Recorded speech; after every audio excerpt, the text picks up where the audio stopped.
Oh, I like it. It's fun. It is fun. I usually tend to do stuff that I have fun doing. I think this is a part of an artist thing as well. I've heard somewhere, I don't know if this is true, but that some humans have different neurotransmitter receptive profiles, meaning some people can be productive when they are well fed, no stress, had enough sleep, and they can do any job. And other humans need dopamine hits when they work from what they do. And I think like every artist I met is like this. Oh man, I cannot do my taxes. It's so boring. Like I cannot force myself to do it. But then they like work 14-hour day like character design sketches, like coolest stuff ever, because they enjoy it. And I see it in myself too. I do what I like. Please welcome Senior Concept Designer Andrei Kurylovich to this episode of the Learn Squared podcast.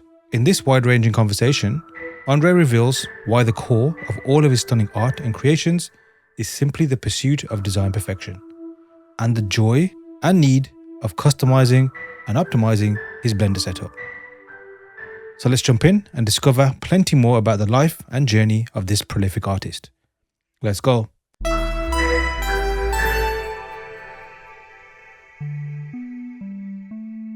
Okay. Hey everyone, welcome back to the Learn Squared podcast. I'm delighted to welcome one very awesome creative, Andrei Kurylovich. Welcome. Hi. Thanks for having me. So glad to have you on. And like we were speaking before this, like you've been on my hit list for a very long time as to get you on the guest. So we're finally going to do it. But yeah, before, as we begin with all of these things, if you wouldn't mind letting the audience know a quick origin story as to who you are and what you do. I'm Andrei. I'm originally from Belarus, but I live in Germany for around 20 years now. Studied here, like went to school, studied computer science for a semester, ran away from there because there wasn't it.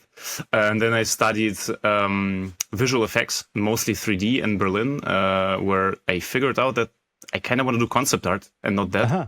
But so I had to like do the grind on both sides, like learn 3D, like get the short films or whatever we were doing, other projects going, like pass an internship at a VFX house, and on the side like draw and learn design. And I ended up working at Karaka design studio since 2019 until recently. And on the side, I am doing my own stuff, mostly spamming Instagram with some artwork that is gonna become something real and something like of substance. So yeah, this is a quick overview. I'm just doing robots and stuff and like it, and well. No, that's awesome. And to be fair, if that's what you call spam, I'm sure if that all spam was like, spam would be one of the best things in the world. Wait for the AI. Oh yeah, just kidding. And exactly, you know, that is going to be like the mothership of spam for sure. How would you describe yourself as a creative then? Like what in your words, how do you describe the kind of stuff that you do? I think it's design.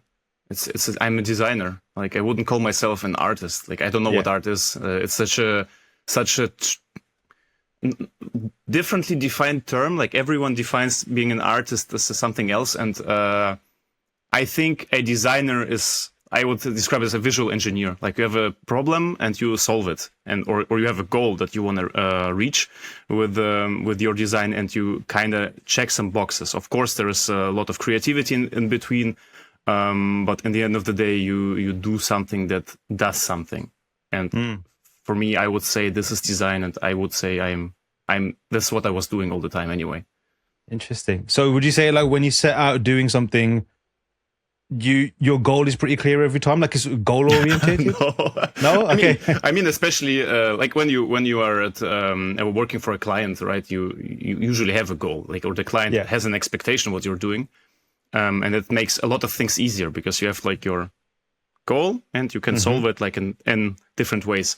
But what I encountered a lot of times with personal work is that you just start stuff and then you're just doing something and it goes somewhere and it arrives somewhere, and sometimes it's good, sometimes it's like meh. But the best results from what I've perceived myself as good were things where I actually was thinking about the thing more and engaging with the subject rather than just scribbling. Yes. So yeah, I would say it is quite goal oriented. And what would you define an artist then? If you say you're not an artist, what classifies or what characteristics classify an artist from your perspective? Oh my god, it's difficult. I guess Right. I guess art doesn't serve a purpose. Okay. So or the purpose is a message or beauty, whatever that is. Like it can get very, very complicated. I couldn't tell. I guess we can tell who an artist is after he is long dead and his work is there Right. and stands for something and is meaningful to people. But yeah, that's the best I can close into this definition. It's very that's fair enough. And with that said, though, like, what kind of do you think like technique or tools kind of decide what kind of label you are as well? And how do you feel about labels as a creative anyway? I mean, labels.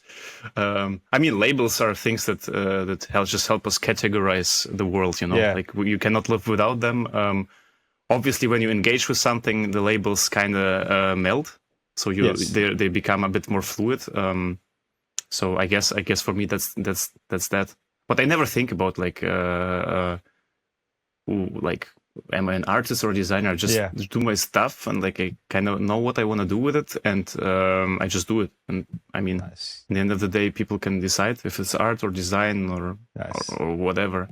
But the second part of your question was whether the tools influence if it's labeled. I think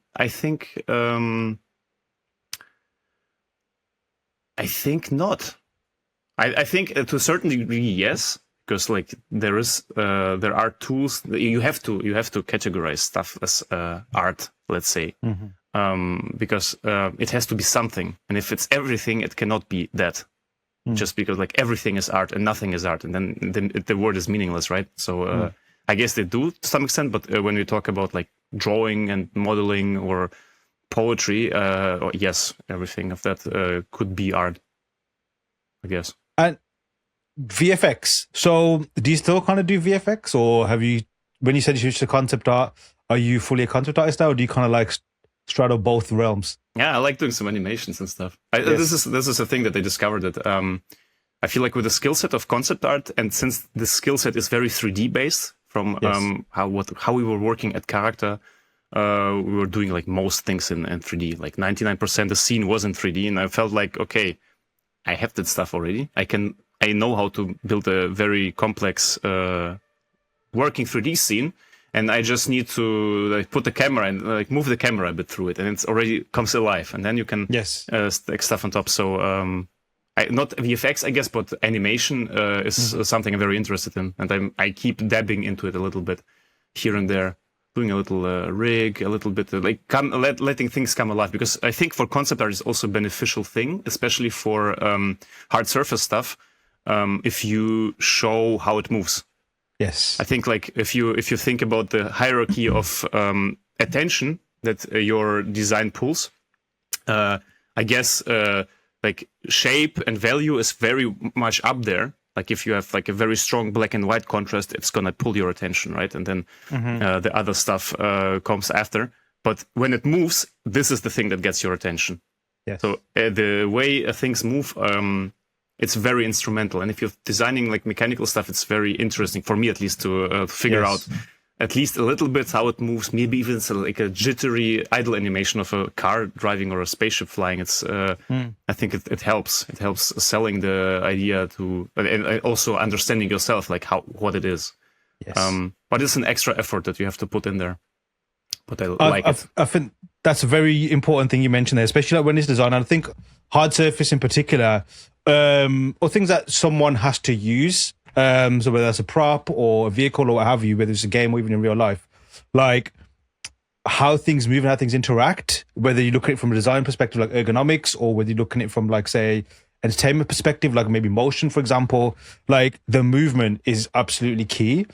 Would you say that it is what really makes a design the thing that it is, or even give it itself its character? Like how important have you discovered movement or function to be when creating things?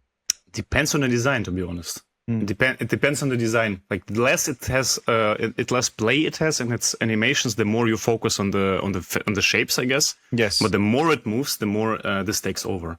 And I think a really good example for like a design that is very animation carried. I don't know. Do you remember the exosuits from Matrix that they use in the second and the third movie? Yes, of course. With a lot, they have like thousands of joints, and the thing when it moves, it's like alive. Yes. But you look at it in a still image, and it's just visual noise. But once it starts moving, then you feel like, oh, damn, this is an organism almost, and you or like have an emotional reaction to it. And I think it depends on the design. Like you could make a mech that is a bit less reliant on that, or if it's like maybe a car even, right? Yeah. Like or things where there are not many moving parts, then you look more at the shape itself. But ideally you have both like coming together, like the shapes and the movements dance together. Yeah, oh for sure. That exosuit in Matrix is an absolutely amazing example, and I think similar things as well. Like when you look at like say working machinery, like say even an engine. Like when you see an engine without anything, obviously covering it, it does look like visual noise when you just see it still. But then when it's running and you can see the moving parts, then obviously, okay, this does this and this does that and this does this, and then you can kind of see the process. No, that's absolutely fascinating. How easy is it for you to add motion into your designs? Like, is it part of the design process, or do you kind of do that after you come up with the form? What's your kind of process in that regard? It really depends on the design. It can depend. Some things you can from the get-go have a idea for animation, and then you start like building it in 3D and already move the block out around and have like a little temporary rig, or even not a rig, but you just move the parts around to see if they would like have clearance. Like even if like for robots, for example, it's always a topic because you have joints. And a joint, it has to clear. Like if you have like a build-up here, he cannot bend his arm. Problem. Yes. But so I guess always, but some designs require it more. Some designs, if like you want like it to be like a transport vehicle and it opens up, and you need to think about motion all the time. But sometimes you can do it as an afterthought. Like you made a cool shape of a robot, I guess, and then you start playing with it, like with the action figure, and then you see, okay, here I would have to cut this thing away, like maybe change the joint a little bit. So it depends. Sometimes I like just like sketch in 3D and or even 2D and just not care about anything and then later solve it. So you have like flexibility either way. Like it doesn't have to be done in a specific way. Like you're happy to tackle the problem either at the beginning or at the end. Yeah, I would say it. Some designs you need to tackle it early, otherwise you have so extra work without end.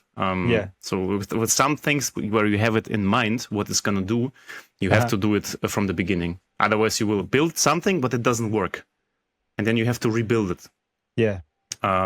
But there is also a trade-off, because when you build it without thinking too much about motion, you tend to push the shapes more into something visually pleasing. As I say, like the 70-30, all this visual nonsense. Not nonsense, I mean, it's super important. I know what you mean. You tend to focus more on that. And maybe it would have looked more boring, let's say, if it were purely designed from function side. Yes. Like this whole dance between form and function, I think it has to be a dance. Like form not always follows function, and vice versa. Like sometimes you need this form to make a certain emotional appeal to the viewer, and then you have to like crowbar the mechanical function, I guess, into it. So it's always a dance, always a balancing for sure. act. It's always a dance, and sadly, I'm never a good dancer, but I totally get what you mean. Do you have a preference over one or the other? For example, like, do you prefer form more than function, or is it not even a battle in that regard? In the past, I was definitely more of a function guy, and I think I have a tendency towards it. I mean, I don't know what it is. Like my grandfather was an engineer, and maybe it's somewhere in me a little bit, but I like making things work. It's very satisfying. But I learned to go for form more, and it was a conscious thing where I had to kind of a little bit break myself to do it. But I think it's I would say I'm naturally more function, but consciously more form, and I think that there is a balancing act as well. Yes, no, for sure. And but are you? Because it can happen in two different ways. You can it's a way where it's just your natural kind of like groove, and that's what you prefer, your comfort zone, or it's more like I need to do this, almost not to overcompensate, but to like make sure that I need to get this sorted out first, because this is what kind of makes things fall apart. Where do you sit with that? More natural. It's more intuitive thing. Like if I'm just fiddling around without thinking, it starts like, okay, moves nice. Oh, this also moves nice. It's just fun. Like I always like doing details, and this is part of like a detail, part of detailing in a way, part of solving things, making them tight. And when you detail and you automatically think about function and all those things, and also about animation, and then you solve it more and more and more. Can get lost in it easily. Have to always like, oh wait, zoom out, stop, don't be stupid. Yeah. Do you have a good relationship knowing when to kind of like zoom out and I guess slow things down or maybe speed things up a little bit? Yeah. I would say so. I was bad at it. I think everyone, when he starts out, especially in 3D, you tend to do the details, because this is a procrastination tactic. You do the details because you don't want to actually solve the thing, and then you just start like fiddling around and so on. And in the past, it was like this. I was just zooming in, and then you're just solving something, and the rest is not working. But at least I don't have to think about it. And nowadays, when I design things, it's more of a sweep, like a render engine. Yes. I go over everything a little bit, then again, go into detail here a bit, into here, and then it starts like falling together. But it's also like a trained thing. Like I learned to do it just because this is how you get done with stuff. How you finish, and it's just a method. Are you happy with your workflow? I like it, but I mean, workflow, yes. Work art, I mean, I guess it's like a hate-love relationship with every artist. Yeah, of course. I think it is also healthy. Funny enough, Yes. You cannot. No, for sure. Cannot be. When's the last time you hated something that you made?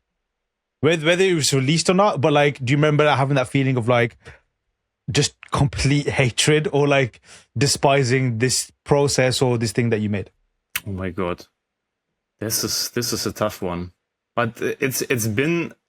I don't know. I don't tend to think that way. Yeah. Because especially with the personal stuff I was doing, I mean, okay, I guess maybe some professional work, but I cannot disclose much, unfortunately. Okay. Yeah. But like with personal stuff, what I do, I come back to it if I don't like it. Like what I was doing with my Instagram stuff, I was like consciously like trying to grow on Instagram. You have to post a lot, so like building something and you have to release it. Yeah. And what I often do is just get this thing, open the scene again, and like iterate again on it, and change stuff that I now see that is wrong with it. Yeah. And in a way, it's never done. But in another way, you don't have this like, oh, I hate this design. Like, oh, why is it so horrible? No, I don't care. I open the scene. Let's go. Yes. We can change it up. Process-wise, it's actually funny. I love my process because it's like funny gameplay, like in a video game. Like in 3D, you have a lot of menus. You have to like open up and then like, select stuff, and it always takes 10 years to do a little simple thing. And what I discovered for myself was, I mean, obviously, I have a good colleague who was doing it before me. So if he listens to this, he will be like, don't say it. But I started doing like workflow optimization after I was trying to play competitive video games. Like I was playing Arena in World of Warcraft, and we're trying to push high ratings. And there you need to make sure your interface is super clean. You have no redundancies, no buttons that are like not nice to press. So you need to reach everything with your left hand, and with your right hand, you don't want to move around on the keyboard. And like while doing that, I was like, oh damn, maybe I can do it in Blender too. So I started optimizing stuff there, and making sure I can do every operation that I do often very fast. Like if I create a cube, I can create this cube with one little action. I don't have to open any menus. If I need a modifier that I'm using all the time, I will be able to create this modifier super fast. It's like an interplay between add-ons and changing shortcuts and like creating custom pie menus and stuff like that. But I think this makes it a bit like you're happy. You have muscle memory with the stuff in 3D, and it's tactile, tough. It's a very nice. Feels nice to do it, I guess. Yes. Just mechanically speaking, and this is one thing. But the other thing is you save a lot of time that you can spend on trying stuff out. Because usually I don't do sketches beforehand. Like I sometimes did it just to like not forget how to draw. And I think sketching is still like the fastest way to iterate. But I usually do my sketching in 3D. And to do it efficiently, you have to be fast enough to try something out, delete, try something out, delete, try things. 6 next one, and then you start going like this. And for that, it's good if you have a workflow that allows you to be fast and allows you to basically try stuff out a lot. I think Vitaly Bulgarov, like the OG hard surface god, or like I remember one podcast. Once I went on vacation and then I looked at my workflow and changed all the shortcuts. I'm like, this sounds good. Yeah. This sounds good. I don't know where I heard it as well, but I think when you mentioned that, I just my head straight jumped into him as well. And I think like maybe my memory just blurred this a little bit, but he got something that showed his heat map of like what he presses the most, and then shifts to that. And like if you follow like sports, especially team sports, anywhere where there's enough information where they tell you what they do, that's the kind of level athletes go to as well. Like the really fine margins, optimization, all that kind of stuff as well. So it is fascinating. For yourself though, when you're optimizing, is it a fun process to optimize? Like, do you? I wouldn't. Because to me, when I hear that, I'm thinking I have to go and customize stuff. And does it survive every update as well? I mean, mostly it's add-ons that you have to change, but sometimes they do change. Like Blender does change some shortcut, and you have to go in. This is not the fun part about it, but it is fun once it works. And and when you're like thinking, I'm pressing this a lot, I should maybe like switch the shortcut, and then you change it and you test it out, and you're like, nice, I'm super fast. You know, like in Blender you have a button that focus onto an object, like it's called, I think, frame selected. When you're like moving through the scene, and then you want to zoom in on a thing. And the shortcut default-wise was like on the keyboard on the numpad on the right. So you have to take your hand and then go there. And I was doing like all the time, super annoying. And then I decided, man, I can switch. I can put it on the mouse button here. And this was like, I was like, whoa, we can go so fast. Like you're moving in the viewport, you can zoom in and out. It's so amazing. So yeah, I guess I like it. It's just fun. It's just a fun thing. Otherwise I wouldn't do it. And people who and great artists who don't do it, and they are still great and do like crazy stuff. So it's like a personal preference thing, I guess. No, for sure. I mean, my personal preference is I got stung by it. I won't say stung like in a very tragic way, but I remember when I first got my Wacom and you could customize all the buttons. And then obviously with the Cintiq, you can customize this thing, which I never use anymore. I remember spending all this time, all the softwares and stuff, and it just got deleted one day and I couldn't use it. And I thought, I'm not doing that ever again. So I just need to know where things are. And I've definitely gone down that development path of like almost remember the language of the software rather than rewrite it for me. But at times, like absolutely, the ones that you use more often, you're always, whether to a small degree or a very extreme degree, you're always customizing things to optimize it for yourself. I think that's the beauty with when you see creatives and their tools, how they do things. I'm left-handed, so everything I have is basically set so I can pick it up with my dominant hand. And little things like that as well. For optimization for yourself, is it just a speed thing or is it not even that? I think so. I think it's just making things that making things that they don't deserve that much time spent. Yeah. It doesn't the cube being created does not deserve like 2 seconds of my time. It's like, why? That. Why would I do it? I just like, and if it's if I can do it faster, why not do it faster? Yeah. If I can save this like 2 seconds when we take it, and then we like take 10,000 hours of work and see how much time the cube took imagine that you could have used for something else.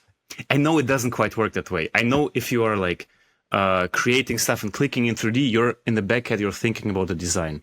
I know it's not this linear process. It never is. But I think it is still, in my view, beneficial to be faster with your stuff.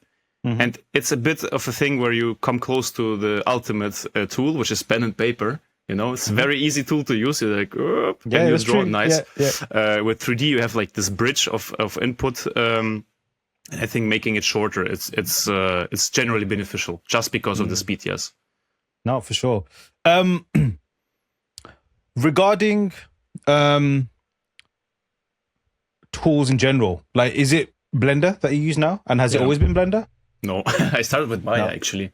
Very first was Maya. We used it in studies, and back then Blender was not cool yet. You know, it was like light gray, and everyone was like, "Oh, what is this?" So I used Maya back then. Learned ZBrush during study days. Learned Fusion 360, washing like mache and so on. Like use it. I was like, this is cool, and it was fun. It was fun, like the whole CAD modeling stuff. But once I was done with studies, I was thinking, damn, the subscription for Autodesk is quite expensive. And Blender is here; it is free.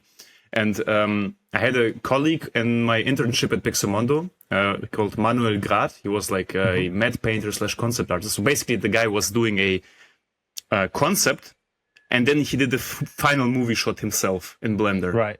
And like one day I was like, "Hey Manuel, come on, you need to show me some moves in Blender." And he was like happy to help. Like, "Oh, here you can press this and that." And I was like, "Okay, I forgot it tomorrow, but nice. Something will stick definitely." And then the first week at Karaka, when I got hired, you know, my first concept art job, and I'm a very professional guy. I come with my Maya license, and it's expired. I'm like, okay, now is the time to learn Blender. I think it took a week because it translates in the end, and since then it's always been Blender because it's just again my subjective view. Why is it good? It's free, it's open source. Everyone can make plugins for it that fix the software for you.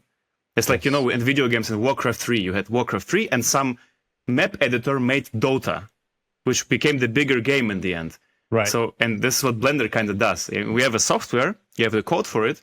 You can make the add-ons, so you can make the software good. And this is what they're doing, right? They make like hard ops and like other super cool add-ons that just make it super good.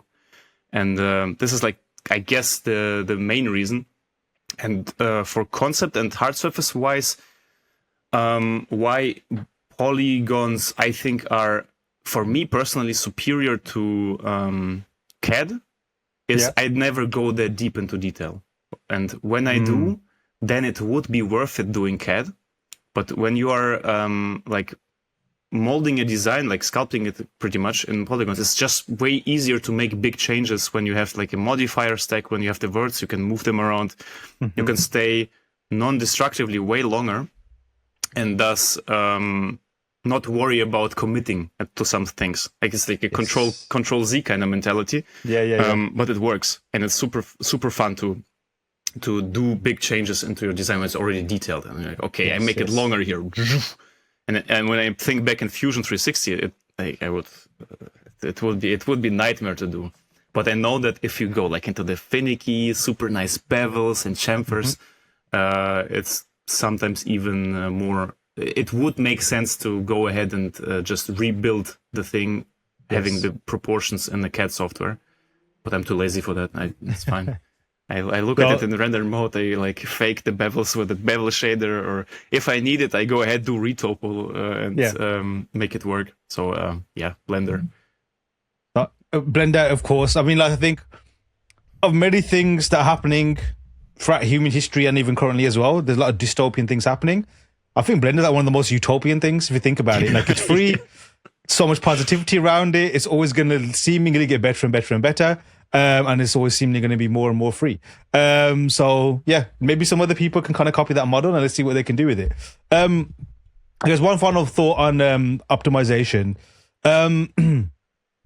What would make something perfectly optimal for you, whether it's Blender, whether it's like shortcuts or maybe even an interface? Like what is the most, at this point in time, the most optimal way for you to work and create?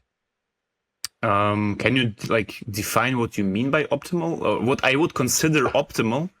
Yeah. Is it like a utopian thing that you can never reach? Yes, exactly. Yes. I guess some like a happy Black Mirror version. Yeah, you connect your brain to the thing, and you shorten the input lag. I guess it's always like with the computers. I think Elon Musk talked about it at some point. It was like, oh, it's interesting. Like with phones, right? With a phone, you have a lot of input lag to do stuff with it. Yes. And if you didn't have it, you could interact with it way faster. And I think I think this would be the utopian kind of thing. You're just not pressing anything; it just goes directly. Like you shorten the loop way more. I guess that would be optimal. But then but I don't know, because I like pressing buttons. I was playing piano as a kid. I like it. I like this tactile feeling, Nice. So I don't know. Optimal is always kind of relative. Anyway, like you could optimize something in relation to how it is now, and in relation to the task that you have at hand. I guess. Like if I were to do animation, I would optimize my Blender purely animation. I would optimize my software way differently than I'm doing it right now. And like interesting to reach an ideal, I don't know. It's a very very funny thought, but I don't think about. What would you say is different between, say, like the building and modeling side of things versus the animation? Like, what would you need to tweak? How come the current configuration doesn't work ideally for the animation side? Maybe I'm too lazy to set it up, but you would need to shortcuts in all the graph editors and all the tools that you use for animation. You would have to think, you would have to animate like 1,000 hours or so and notice what you are using, and then think how you can take this stuff and make it more handy for you. Like do the heat map thing that Bulgarov was talking about, I guess. I would have to look into it. I would have to animate more, I guess. And, right. Maybe it will never happen, so I don't know. What's your animation journey like? Like, what would you say your animation literacy level is at? Like, would you call yourself an expert, or is it more just enough? I guess just enough. I'm not an expert. The best thing I can do is a walk cycle, like when talking about character animation. I know the basics, like how you can do stuff like layers, that it doesn't have to be like synchronized, but a little offset and so on. But I feel like I'm a dilettante. I'm just doing like amateur stuff in the way when it comes to animation. Like if I look at professional animators, it's crazy. Stuff looks real. Yeah. I would have to learn more, definitely. Do you enjoy animation, or is it just like something that you need to do, or it's something that you wanted to do? Oh, I like it. It's fun. It is fun. I usually tend to do stuff that I have fun doing. I think this is a part of an artist thing as well. I've heard somewhere, I don't know if this is true, but that some humans have different neurotransmitter receptive profiles, meaning some people can be productive when they are well fed, no stress, had enough sleep, and they can do any job. And other humans need dopamine hits when they work from what they do. And I think like every artist I met is like this. Oh man, I cannot do my taxes. It's so boring. Like I cannot force myself to do it. But then they like work 14-hour day, like character design sketches, like coolest stuff ever, because they enjoy it. And I see it in myself too. I do what I like. And I like concept. Definitely modeling is amazing. Like coming out with cool designs. Animation is amazing. Rigging is a bit. I hated it when I was younger, when I was just studying, because I didn't understand it. But once you understand it a bit more, you can utilize it. It's also kind of nice. So I guess it's about having fun. Yes. And I enjoy animation. Amazing. How would you describe your aesthetic, your work aesthetic, like your designs? And you mentioned obviously like currently you're throwing these things out, but there's something more going to happen with it, maybe currently or going forward. So what is going on with your work and the stuff that you're showing us? There's a lot of chaos, definitely, Mhm. because much of the stuff I was creating was like this mood thing. Like I want to make a sniper robot. Damn, amazing! Okay. And I go into it and just separate from everything. I do like this one sniper robot. Yeah. Do it to a degree that is making me happy, and then next. Then I go back to work and like do my professional work, and then like maybe a robot dragon would be dope. And I do the robot dragon. But recently I started thinking that wouldn't it be great to do something and make like little IP, a little universe with stuff that is in there. And this would be, I think, creatively the next step. I want to world build. I want to make a little universe and have like stuff inside it. Maybe come up with a story. Maybe someone will help me come up with a story, and then see where it goes. Like I would like to expand on just making like designs and like just making images, I guess, and go deeper. I think this is a challenge that would be very interesting for me, and I think for me personally, I enjoy looking into IPs, into universes that someone came up with. I'm a big fan of Dune, a big fan of Warhammer 40k, like too big of a fan. And funny enough, Warhammer does not have a movie. They have a lot of rule books and have a very rich universe. Yeah. And this is what gets me going. Like I love it, and I think, oh damn, I could do something similar, and I want to try to do that. Nice. So this would be the next like very creative challenge as well, because I would have to actually learn how to think with the head. You know? Like making an image and do the storytelling in an image is one thing, but like actual storytelling, actual writing, this is like a whole different animal. It has to make sense. Now it has to be logically sound. It has to be believable.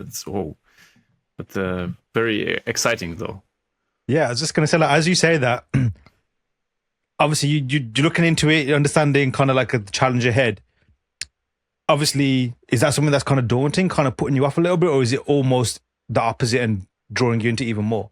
Like, how are you preparing yourself for this next chapter? I mean, I just like go with my head and like go against it and see what happens, and like do some mistakes and just try stuff. Of course, sometimes it's daunting, and then you procrastinate and you're like, man, what is this? I don't get a result. Let's go to the comfort zone again and do what you can do. But usually my approach to art and to life is very like straightforward. I want to do, I do it. I want to do it, I do it. I go there, okay, I cannot do it, okay, why not? Let's see, I need to learn this, and okay, then I learn this. And just like step by step, go forward until it kind of works. And usually it does. Like you have to, like you sometimes do like many attempts, but it's like farming in World of Warcraft, I guess. I go back to this analogy. The more repetitions you get in, the more you learn about it, and the more, the better questions you can ask about it, and the better answers you get, and the more depth you get in this topic. So yeah, it is more fun than it is daunting, and I think being daunting and scary is part of why it's interesting. Yes. Because it's a step out of the comfort zone, and I think it's a healthy thing to do. At least for me, I don't know. I like challenging myself, I guess. Nice. Have you ever found yourself in a situation where it's been too daunting and you've backed out? Too daunting. I mean, it's usually I back out for a bit. It's very difficult. I would have to think deeply. Okay. I mean, I've had like images like this, like when I was like doing art. And doing personal work way before I started posting. I had this thing where you just make an image and it doesn't work. It's horrible. You hate it, and then you throw it away. Right. But I found myself like recently. I found an image that I made like I don't know how many years ago.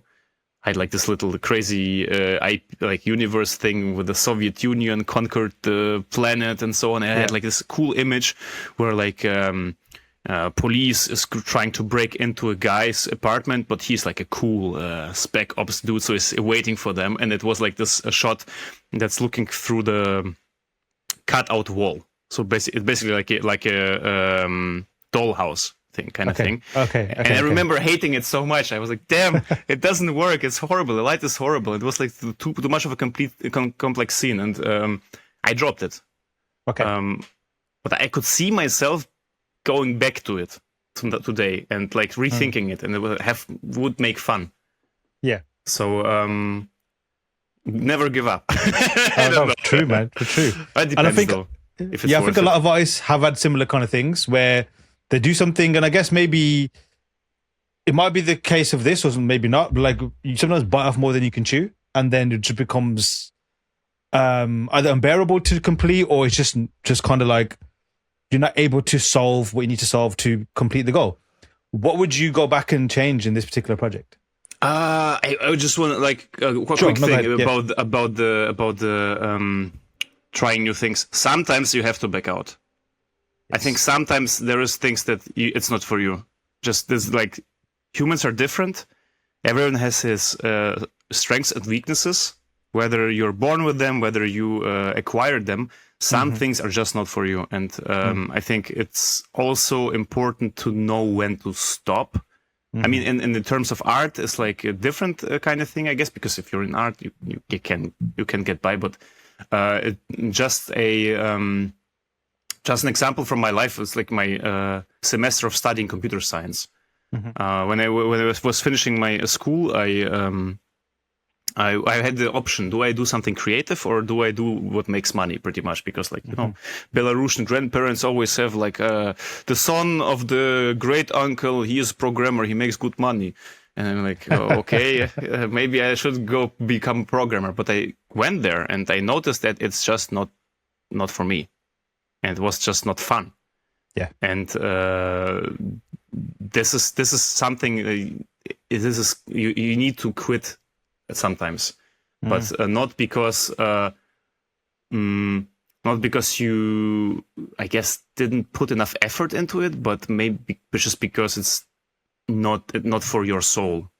It sounds a bit woo-woo, whatever, but sometimes some things are not for you. Yeah, I need to realize it. But your other question was about the project. That I was talking about what I would change about it. I would have to look at it. I would have to go step by step, start like building like from Lego. I guess everything. Everything, but it's very it's a very detail oriented and difficult approach to like write it down how you would go about it. I guess it's just trusting the process, I guess, and the trusting that the process has improved. Yes, but maybe it's still not enough. Maybe this image won't work out. We spoke a little bit ago about your workflow and your process, and obviously, and I can kind of relate to you as well. Like, I've definitely found like a kind of happy zone, like the Goldilocks zone of like tools and process and skills and what have you, and just kind of just think and just create. What was your journey like to get to that kind of space? Like, did you have a lot of friction, and did you have any moments where you struggled with workflow and tools before you got to your happy place? Every day. Right. Honestly, I say it's a happy place now, but definitely I could improve. Maybe not about the workflow, but about like just getting better at things. So obviously, like, maybe I like how I press my buttons, but what is on the screen is it's what's about it. What can be improved. But to be happy with the workflow, I cannot tell. I was never thinking that much about it. Nice. I was always more thinking about what's on the screen rather than how I get there. And only when I was a bit more comfortable with a bit more confident with my my artistic voice, I would say, then I started like min-maxing like details and stuff like that. Like it was always more of a ambition to do the better design, I suppose, whatever better means, right? Not improve in here rather than in here. Yes, yes. And improvement, art-wise, skill-wise, you live a life, you learn a life. That's true. That's true. Like, for example, I would love to learn anatomy and learn how to make proper humans and creatures. That's like a blind spot, like huge blind spot. I'm cognizant of it.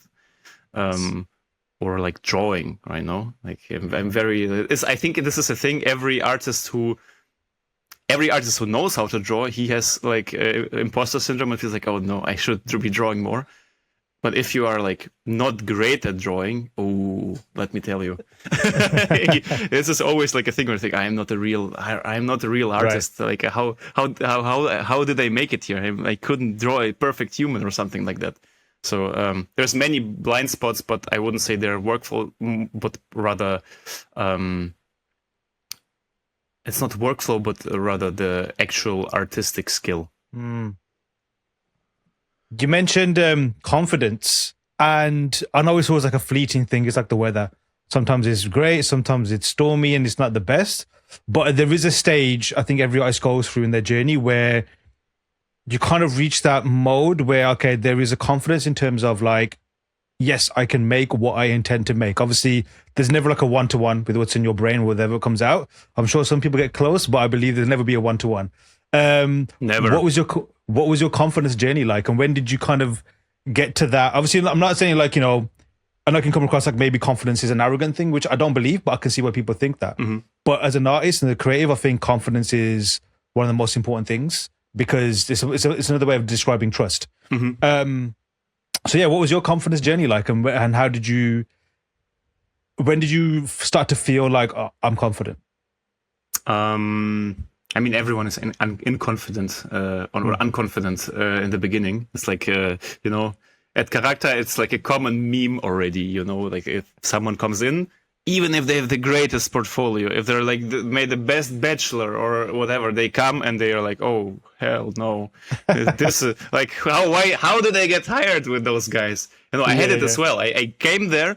And then I saw like we had like really good colleagues and friends of mine who studied at another university, and they were also like interns, and they applied with the bachelor, their bachelor project, which was like a nice book, nice hardcover book with the sickest concept art. It was like it was professional, you know. And I was just thinking, man, like I look at my bachelor thing, and I'm like, those idiots, why did they hire me? Like, this is like, what am I doing here? And it went away after like 2 years. I was legit thinking, God damn it, I need to prove myself. I need to make sure. But and everyone who came always had this imposter syndrome. Even if it like maybe the most senior guys were more confident, but more junior people, they always struggle. And this just goes away when you are like, okay, I didn't get fired. Okay, good. I guess it's not that bad, but it's not the confidence yet. The confidence comes when you, I guess, for me, it was when I had the feeling that I could get something to work regardless where it started. Like when you start something and you are confident you can pull it through. And this thing came after 5 years or so. Like I was working already for quite a bit, and it only started clicking. Actually, when I started posting to social media, I think this was also kind of the time around where it started clicking. I started to feel like, okay, I can wrap things up. I can go from start to finish and make it for my own taste, like good, I guess. And this is where I was like, okay, nice. Great. Cool. Social media, that's a nice segue to that whole specific kind of like, I guess, universe, because it is a different universe, but it's very, I'd say like, it's been kind and good to artists as well. Obviously to humans, it's a different argument I can make in terms of that. But it has helped us to connect. That's where I discovered your work initially, because of all the stuff that you put out there and constantly continue to put out there. And I'd love to hear more about your social media journey, and I'm sure there's an obvious answer to it, but what led you to start putting work out on social media? Oh, it's super embarrassing. Like, everyone is gonna hear it. When AI came out, I started posting cool AI images on my Instagram. I don't know what it was. I felt like, oh damn, okay, let's see what happens. Yeah. Maybe I was thinking, oh, this is I can become famous with AI. Like, super stupid. I don't know what it was. But after a week or so, I noticed, man, it's boring. Man, let's take this AI thing and like maybe like build it. Was this like when Midjourney kind of just dropped, or around that kind of time? Okay, yeah, it was more Delhi too. Yeah. And I will own up to it that it was cool. It was cool for me because Delhi 2, it was quite rough. It was creating impressionist things. Like we can, of course, it's like morally, everyone knows like, okay, they scrap the data and bad, so on. But how I used it, after like getting bored with prompting, I noticed like, okay, maybe I see an image and it's like a Rorschach, like, the Rorschach test with like, you see like ink on a paper and it is nothing, but you interpret something into it. And I had like a few similar experiences with that, where I prompted some stuff and it was like, this could be something.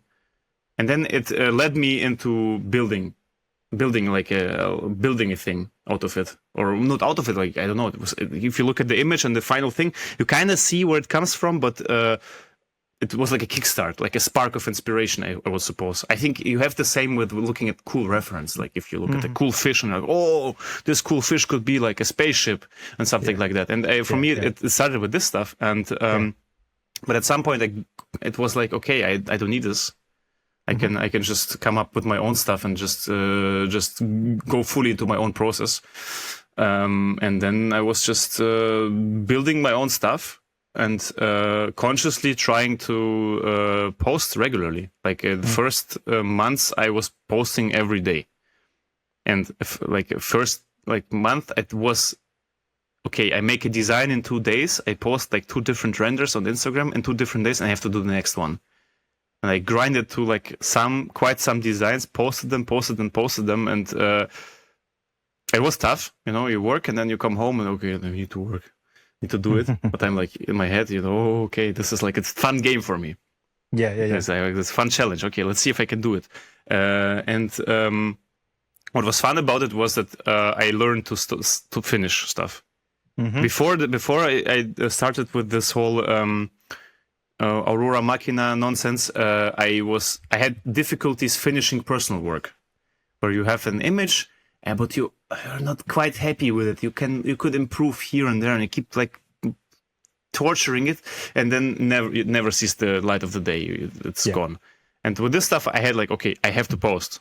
It has to happen, and this helped me to end stuff, like finish. Okay, this is maybe not the most perfect it can be. Don't care. Done. Next. And I guess this is the main thing that I learned from it. Apart from like being consistent, I guess, and like and posting regularly. But I think this posting regularly, it gets in your head, and you do it automatically once you did it for a little while, and then you're on a streak, and you don't want to break a streak. So it's like a habit, but also you have like kind of an ambition thing going on. Like, oh, I did this for so many days in a row, and I need to post. I need to keep doing it. But obviously, it's not so sustainable. It's like stupid.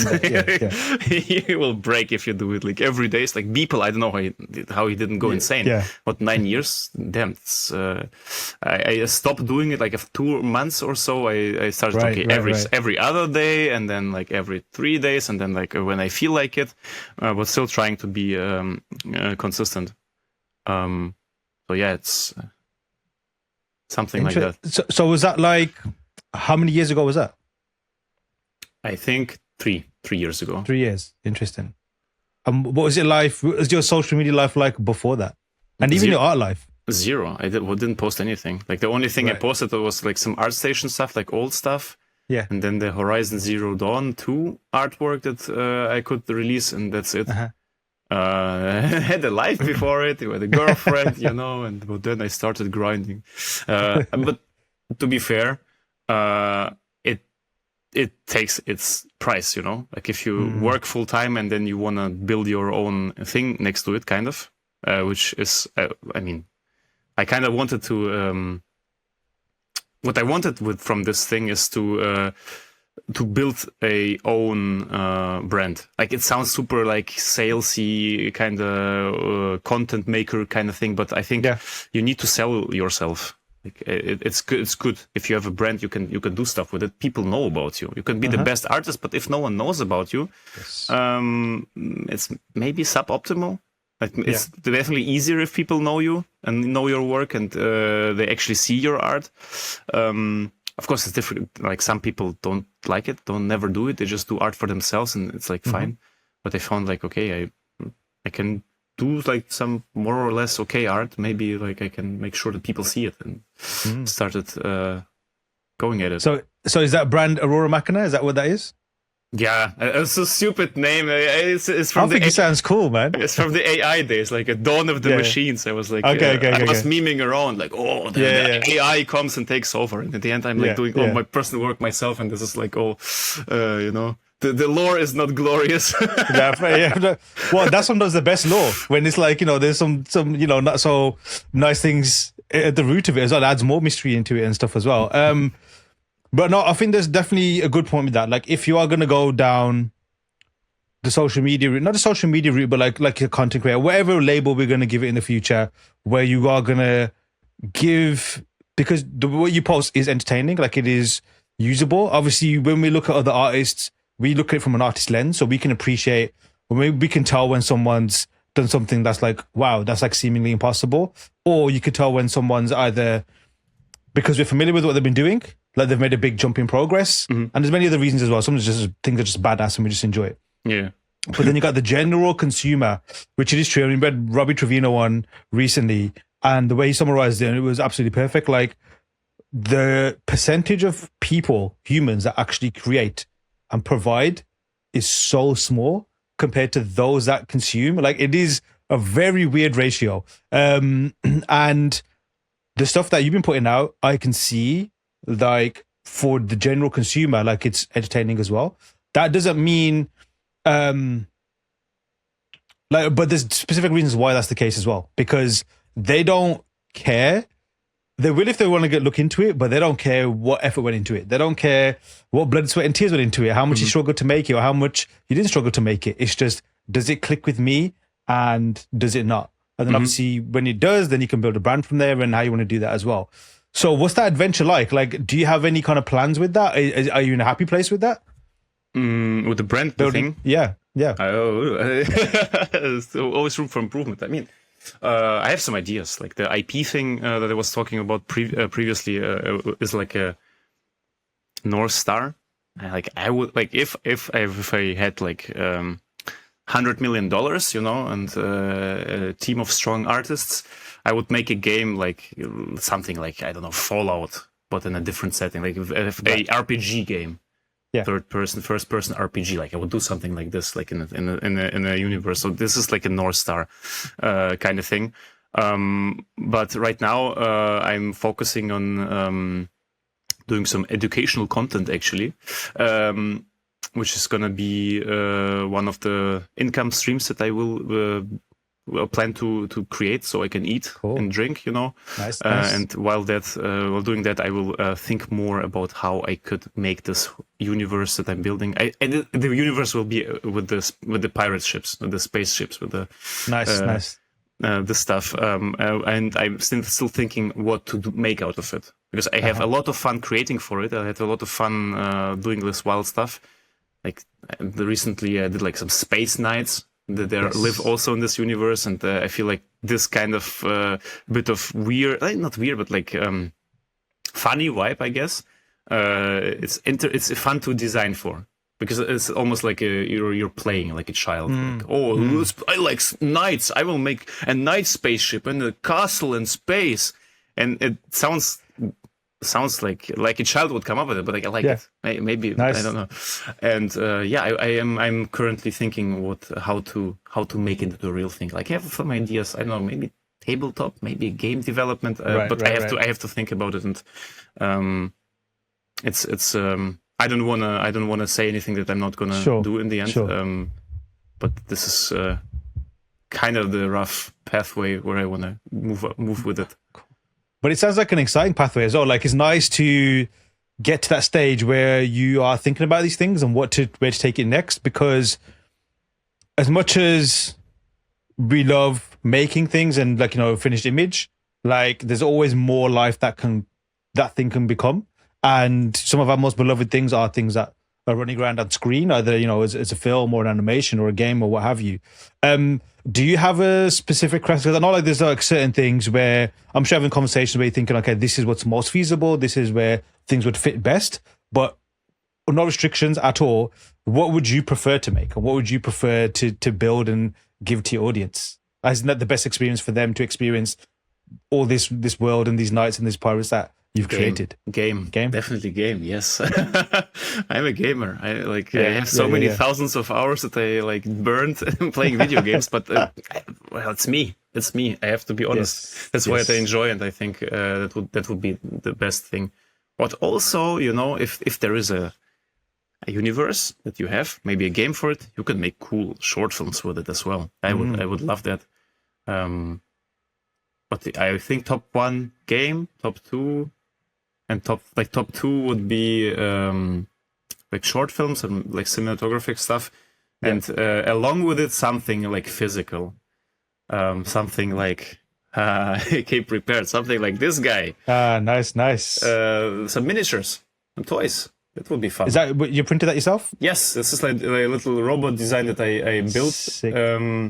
In Blender, and then at Karaka, our boss bought a 3D printer. Was like, oh, cool, it's fun, and of course tried printing this stuff, and this is also a very fun thing to do, and I definitely don't want to drop it.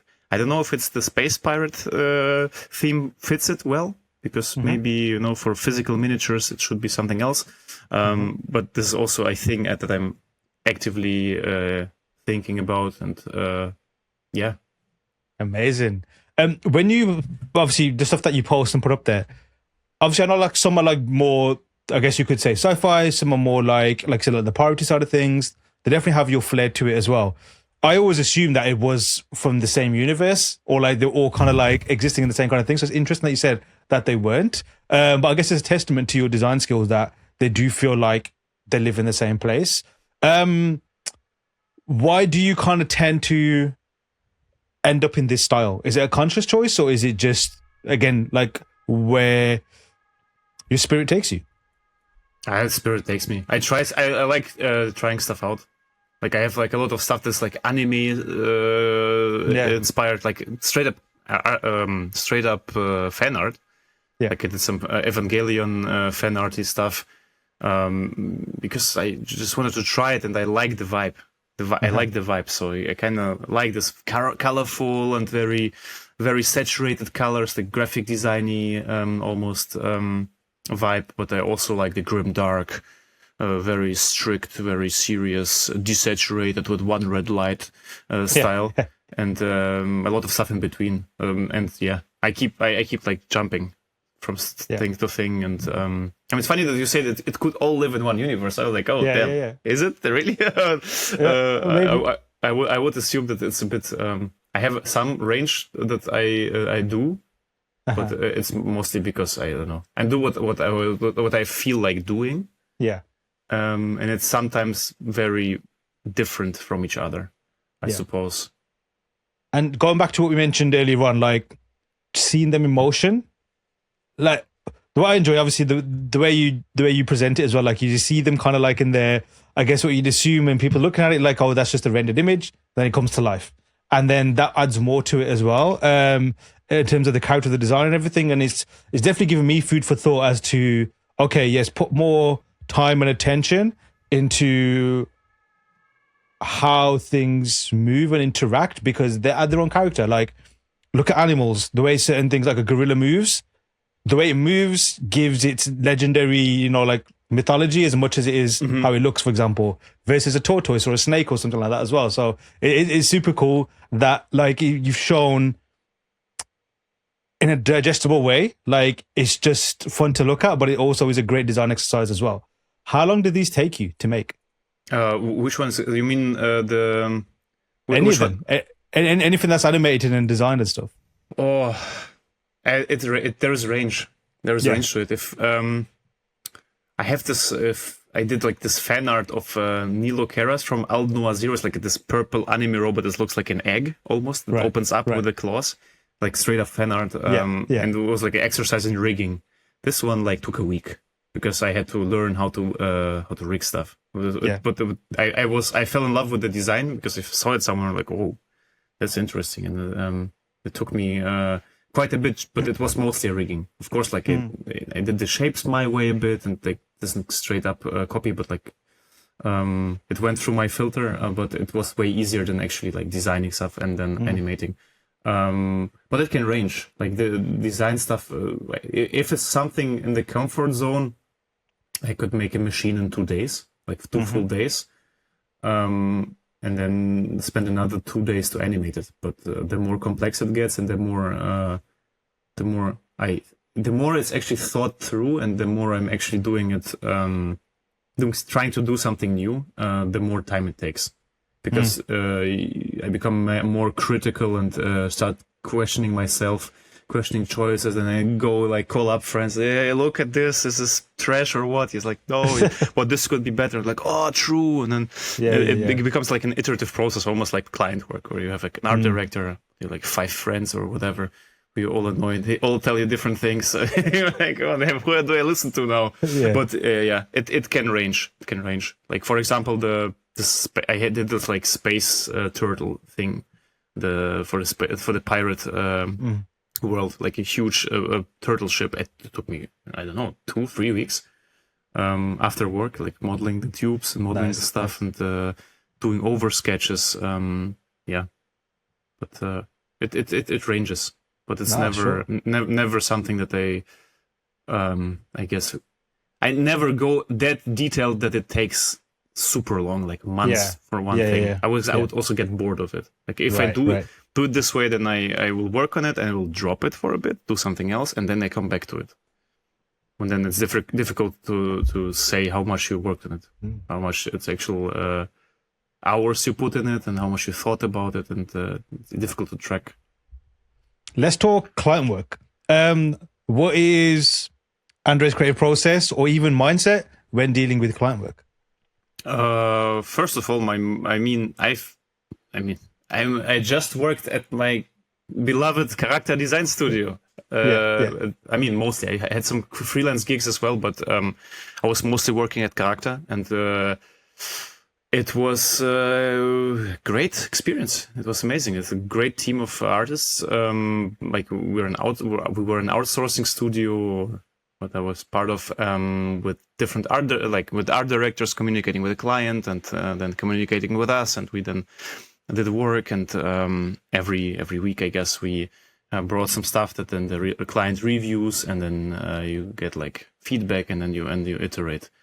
I guess the approach that I have to my own stuff is very much, not tainted, because it's influenced by how we worked. It's quite structured, meaning when I approach a project, and that is like not a personal fun project, but something that has to like make sense. It goes from reference research, like thoroughly looking through reference, discriminating against bad reference, choosing the good references, what you like, what the client likes, and then going from there, bouncing from there, you start doing multiple variations based on those references. Then you show it, then they say, okay, we like 1 and 4 or whatever, and then you can go deeper and design more, but it's never like linear. It's usually, from my experience, clients seldom really know what they want. Or if they do, it's great. It's quite fast. But it's often the case that you have to go in circles or in spirals on certain things, which gets annoying. But you have to deal with it, you know. Client is king. You have to do it. That's true. Yeah. But what could be an approach? Kind of thought about approach. I think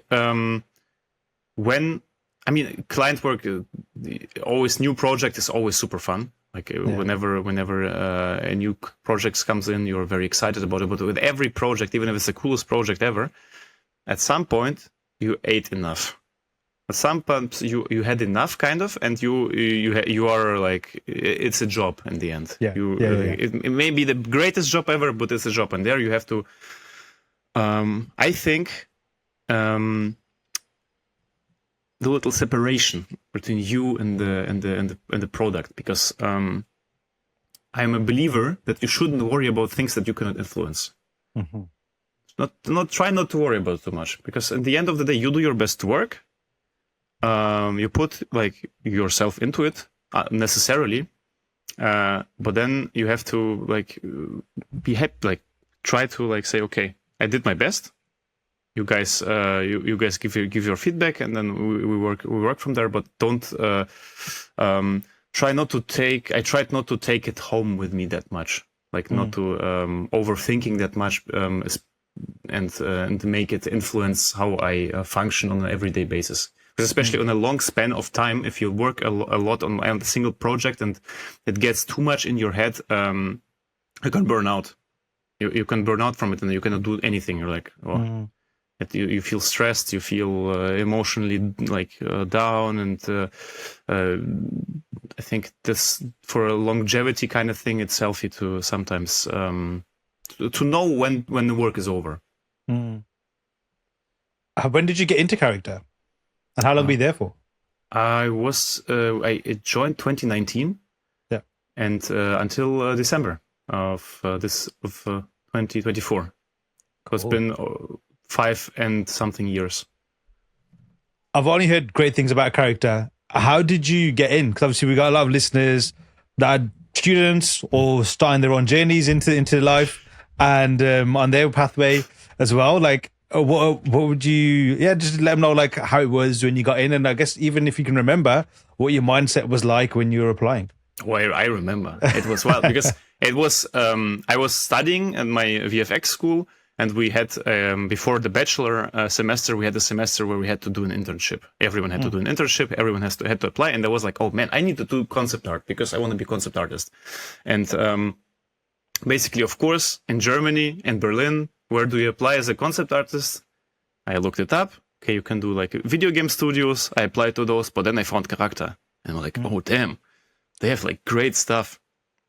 Wouldn't it be cool if I went to the internship there? So I gathered all my stuff that I made and sent to them like, hey guys, do you have an internship spot for me? And funny enough, they replied. I'm like, oh, whoa, wait. This might be really cool. But they replied, yeah, you have good stuff, but it's mostly 3D stuff, right? Can you send us some 2D works? And I go, damn it. Yes, I didn't have many 2D work. I did have some.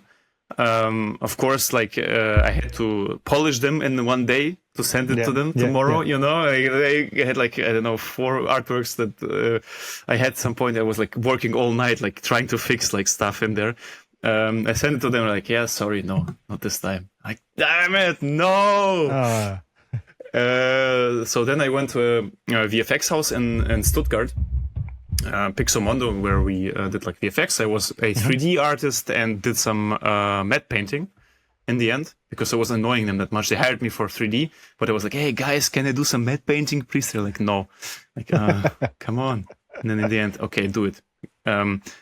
So I worked there for half a year and did sculpted my stones and stuff, which was like the intern job, you know. ZBrush sculpt some nice stones. Yeah. But we had like some cool stuff. Like we had the Game of Thrones assets to do, like for the final season. I got the proper spoiler. Like I saw the pure board. Oh no, damn it.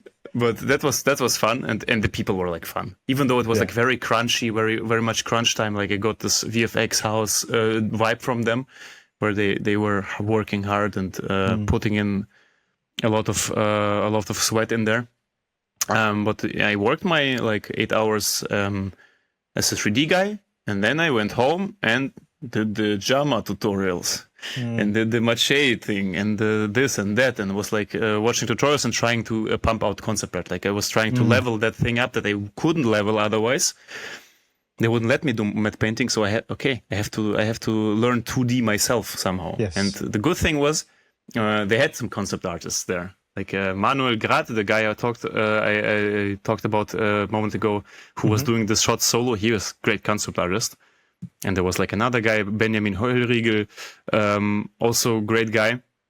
And what I did, I went home, did the art, and in the morning I came along, hey guys, I need some feedback, come on, yeah, can you tell me what you think about it? So I was like, I was torturing them with my with my stuff, but like in the background grinding concept art, like grinding like 2D pretty much, and trying to get feedback from everywhere. And it so happened that when I was done with the internship, I did my bachelor thesis. I was allowed, even though it's a film school, they were like, okay, you can do concept art. It's fine in world building. And my plan was, okay, I do this bachelor thesis. I do a lot of paintings for it. And then I will post them on ArtStation and reapply to Karaka. And maybe I have a chance. Let's see. And funny enough, they reached out before I started doing it. Like I was done with my bachelor, and they were like, "Hey, we want to come. Do you want to come for lunch?" Because they saw an image. I did an image of like a dinosaur that was breaking through ice, and it was like very matte painty. I was like, yeah, reflective of what I was, who I was talking to at Pixamondo, and they hired me. So yeah, we have some Horizon Zero Dawn 2, and I was like, yo, guys, sick. What? Oh, would you be interested? Oh, yes, I would be interested. I'm like, holy shit, what is this? Yeah, and then I got in somehow and worked on Horizon for I think for 1 or 2 years we worked, and since then it's history. Been with them for a long while. But it was like it was wild. It was because I couldn't realize that I couldn't internalize that they hired me, because then I saw how good the others were, and how barely I made it, kind of. But it was great. Amazing. What would you say are the most profound things, maybe things you learned or things you experienced that you took from your time there? Be cool. Be personable. Like we have very good vibes there. We like it's like it's a band of brothers. Like everyone is like working. Everyone it's difficult, but everyone is like very personable. And I think it's a very important thing in general in life to be able to get along with people, but not to get like into your ego or anything and so on. You need to be like a nice person to interact with. And it's difficult to say, but it's a very, very important thing. You can be the best artist ever, like maybe the best artist ever can get away with stuff. But if you are good, but you are difficult to work with, this is going to be a problem. There's going to be a big problem, because in the end, you're working with people. You need to listen to feedback. You need to implement feedback. You need to know how to take it, and you have to like behave properly. And I think this is apart from all the actual art knowledge that I got while working with the most amazing artists there. Like I'm saying that, and I mean it. There's some people, they don't post, but dude, it's scary. Like we have some really, really, really strong people there. And I learned like everything from them pretty much that I can do now. But apart from that artistic stuff, it was like this interhuman relationship stuff that is very, very, very crucial in order to work on complex things together with other people. Yeah, I guess. Amazing. Final question before we head off. Your inspirations. You mentioned a few throughout the episode. I'd love to hear, I guess, the ones that are like really near and dear to you, not only as, I guess, getting a bit corny about it, but I think our inspirations definitely like shape us as people, but also obviously shape our artwork as well and our style and flair and all that kind of stuff. So which ones are yours? I liked what Darren said, Darren Bartley, Star Wars. You know, it's not that much. It's not that popular anymore. It feels like it's like everyone is too cool for Star Wars. But man, Yes. I had all the Lego Star Wars spaceships. I was building new one. This Lego was my blender back then in childhood. Right, right. Definitely was Star Wars for hard surface stuff. Definitely, and for more like I love it. I love Star Wars. But apart from that, Warcraft, huge one. The first things I was drawing, I found my drawings at my grandma's place in Belarus. Right. It was like orc grunts from Warcraft 3, you know, like super crudely drawn. I was like, okay, it makes sense. They put a huge pauldrons, this whole style. The Warcraft, Starcraft are the big ones. But recent stuff that influenced me quite a bit was Evangelion. And I was opposed to anime for quite a bit. I don't know why. I was like, damn, anime, what is this? I was very on the verge. But I myself am very difficult to get into stuff. I need to really want it. But it so happened like all my colleagues at Karaka were like, dude, anime is cool. Very nice stuff. You have to check it out. And at some point, I caved in. I watched Evangelion and I was like, oh, okay, I get it now. It's like so beautiful. They had like this beautiful shapes and drawings, like such amazing designs back then. You know, they already solved amazing design back then. And like, whoa, so cool. But yeah, that's like Evangelion, Ghost in the Shell, Akira. God, what else is there? Magnetic Rose, super cool stuff. Very beautiful shapes. Apart from that, Sid Mead, big guy, amazing stuff. One of my favorite like sci-fi artists, I would say. But I'm generally very into like this kind of 80s aesthetic kind of thing, so it vibes with me a lot. Inspirations. But I'm looking at my art books that are like there, you know. The Ghost in the Shell for sure. StarCraft. Again, Blizzard was a big one for me. I was playing all their games, so I had to imprint. And funny one, maybe not expected one. Do you know the Crysis game series from Crytek? Never played them, but I'm very familiar with them. Yeah. Yes. Then this was for a long time. I was very much in love with how they designed this nanosuit kind of thing. Yeah. Oh, of course. Yes. It's beautiful. And another one. Okay, another one. Also from childhood, also a little known video game, Empire Earth. Okay. From Electronic Arts. This was like the competition to Age of Empires, I think. But the cool thing was you could like develop your units into Nano Age, into the future. They had like robots and pretty cool buildings. And they still like, if I look at them today, of course it's like old, but they still have something. They're like, I remember drawing them as a kid and loving them. So this is. Yeah, there you have it. You have a lot of little inspirations. Andrei, it's been amazing. We have to wrap up, sadly. Any final words or thoughts from yourself to the listeners before we head off? Oh yeah, thanks for having me. It was great. It was my first podcast. I hope it was listenable. Oh no, for sure it was. For sure. Cool. Thanks so much, man. Thank you. Sweet. Massive thanks to Andrei for that wholesome conversation. Hit the links to see what he's up to and to give him a follow. Then head to learnsquared.com and take some of the same courses Andrei did on his journey. As long as you have a Learn Squared account, all of our first lessons are absolutely free. I've been your host, Aaron Danda. Till next time.